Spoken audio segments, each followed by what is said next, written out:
Oke, selamat datang kembali di channel Economic Insight One. Dalam kesempatan ini kita lanjutkan video kita. Lanjutan dari beberapa video-video sebelumnya yang guna untuk mengedukasi kita atas respon pasar. Dalam hal ini IHSG yang cenderung relatif terus menurun. Kita melihat grafik ya, kemudian kita melihat memantau layar kita. Ternyata faktanya IHSG terus kemudian menurun.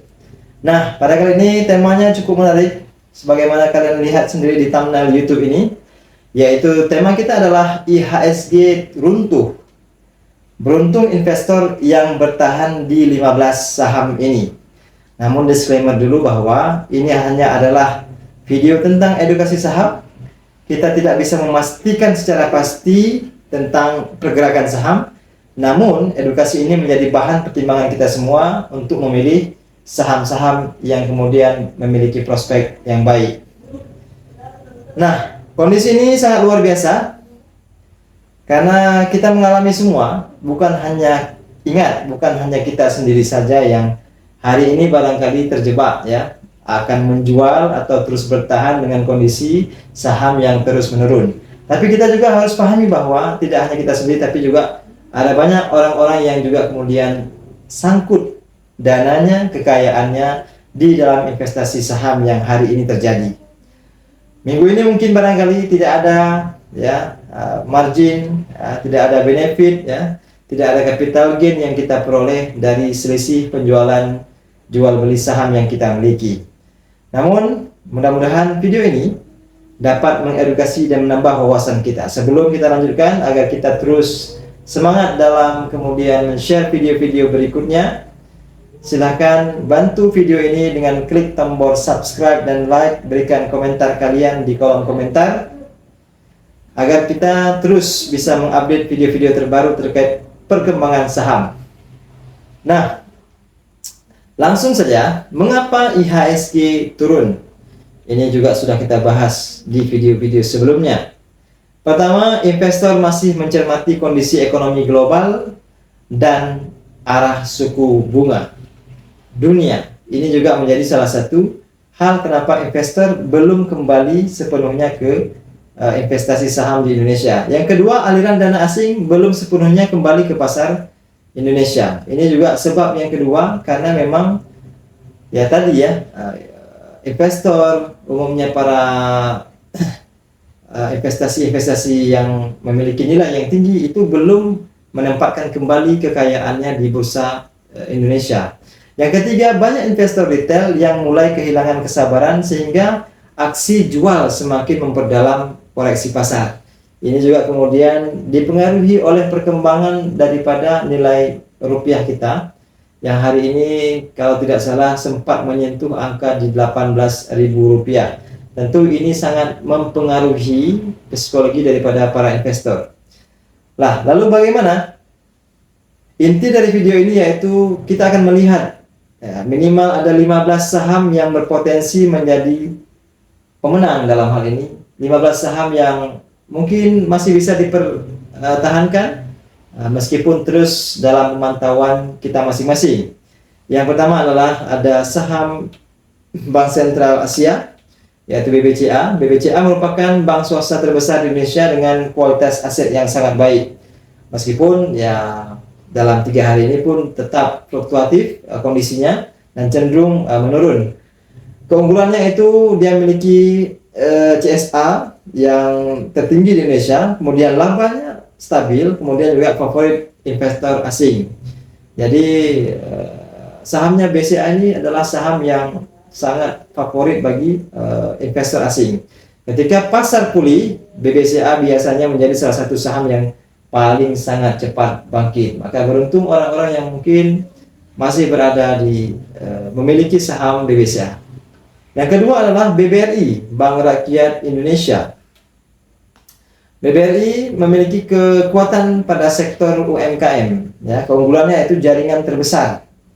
Ya, kemudian dominasi kredit mikro yang mengendalikan ekonomi Indonesia. Maka kalau saham BBRI ini termasuk saham yang kemudian diminati para investor. Kemudian juga memberikan dividen yang menarik. Jadi orang juga selain investasi dalam rangka jual beli saham itu sendiri, tapi ada juga yang memang ingin menabung ya, ingin menabung dengan cara mendapatkan dividen dari RUPS perusahaan tersebut. Kemudian jika ekonomi Indonesia kembali tumbuh kuat, ya kembali stabil, rupiah kembali stabil, BBRI berpotensi menjadi salah satu penerima manfaat yang paling besar. Yang ketiga adalah sahamnya BNI, Bank Negara Indonesia, yaitu BBNI. BBNI saat ini relatif murah dibanding BBCA. Keunggulannya adalah pertumbuhan kreditnya bersifat korporasi, kemudian adanya unsur transformasi digital yang digagas oleh Bank Negara Indonesia, kemudian adanya potensi re-rating valuasi. Nah, ini yang kemudian menyebabkan BBNI itu menjadi salah satu saham yang dapat dipertahankan dengan kondisi IHSG yang terpuruk saat ini. Kemudian ada BMRI, Bank Mandiri, ya, dari unsur perbankan. Bank ini juga termasuk bank terbesar di Indonesia berdasarkan aset, yaitu kekuatannya adalah di keunggulannya di fundamental yang kuat. Kemudian labanya adalah laba yang konsisten meningkat, dan dividen yang diberikan kepada para investor itu relatif sangat besar. BMRI sering menjadi pilihan utama investor untuk kemudian menanamkan sahamnya di pasar modal. Yang kelima adalah ada Telkom Indonesia. Ini di tengah perkembangan ekonomi digital, meskipun terjadi goncangan-goncangan ekonomi global dan perang ya, tapi Telkom masih tetap eksis ya, menjadi pemain utama. Maka kalau kalian saat ini sudah memegang saham daripada Telkom atau bahkan belum berinvestasi saham, akan mencoba berinvestasi saham, maka Telkom salah satu saham yang termasuk ke dalam yang direkomendasikan. Meskipun disclaimer lagi, tetap harus kita kawal ya. Kemudian bisnis internet tumbuh ya, Telkom juga didukung oleh bisnis internet yang terus tumbuh dan pendapatan yang stabil, kemudian juga dividen yang rutin dibagikan kepada para investor. Yang keenam adalah Astra International, yaitu ASII, Astra International. Astra ini memiliki bisnis yang sangat terdiversifikasi ya, beragam ya. Mulai dari otomotif ya, alat berat, kemudian ada jasa keuangan, kemudian ada infrastruktur. Maka otomotif, alat berat, jasa keuangan, infrastruktur ini keempat-empatnya adalah memang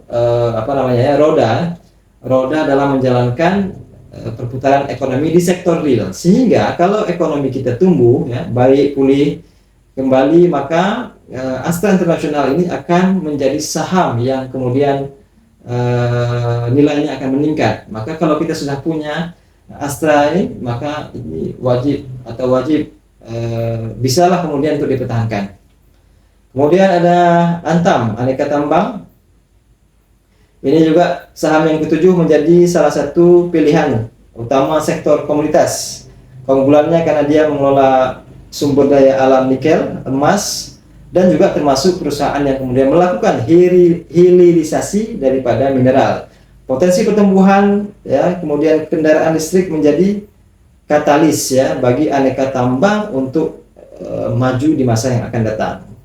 Beruntung orang-orang yang sudah barangkali memiliki saham Antam atau akan membeli Antam hari ini dengan harga yang lebih murah. Kemudian ada Merdeka Copper Gold, MDKA. MDKA memiliki exposure terhadap tambang dan emas. Keunggulan, mereka punya proyek tambang strategis, kemudian permintaan tembaga global yang terus mengalami peningkatan, kemudian mendukung industri energi hijau. Dan kemudian yang kesembilan adalah Inco Vale Indonesia, salah satu produsen nikel terbesar di Indonesia. Keunggulannya adalah didukung oleh tren kendaraan listrik, cadangan nikel besar, potensi ekspansi produksi di masa yang mendatang. Maka yang kesembilan ini termasuklah yang orang-orang yang beruntung kalau kita memiliki saham Inco. Dan yang 10 adalah Indofood CBP ya, saham konsumsi yang relatif defensif ya. Keunggulannya produk digunakan setiap hari. Hari-hari kita menggunakan produk daripada Indofood, kemudian mereknya kuat, pendapatannya stabil. Ketika pasar bergejolak, saham seperti ICBP ini biasanya lebih kuat ya, lebih tahan meskipun tetap juga lah terjadi penurunan. Kemudian yang ke-11 ada Indofood, sukses makmur, INDF. Selain mie instan, INDF memiliki bisnis yang luas, yaitu keunggulannya yaitu dari segi agribisnis, konsumsi, dan juga distribusi yang mereka lakukan. Diversifikasi bisnis ini menjadi satu kekuatan utama perusahaan ini. Artinya diversifikasi bisnis ini akan memperkuat unit usaha yang satu dengan unit usaha yang lain. Jadi nggak tunggal ya.